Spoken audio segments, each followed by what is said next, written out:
most of that scene with me, you know, in my trailer with my pants around my ankles. And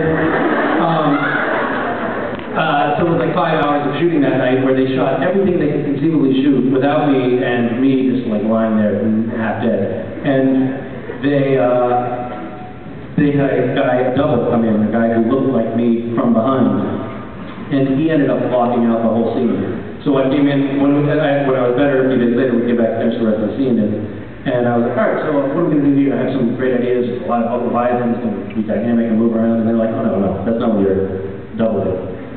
He just stood there for no reason.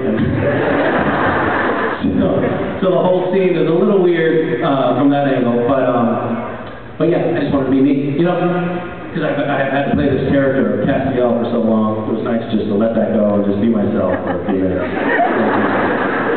Thank you very much. Thank you very much.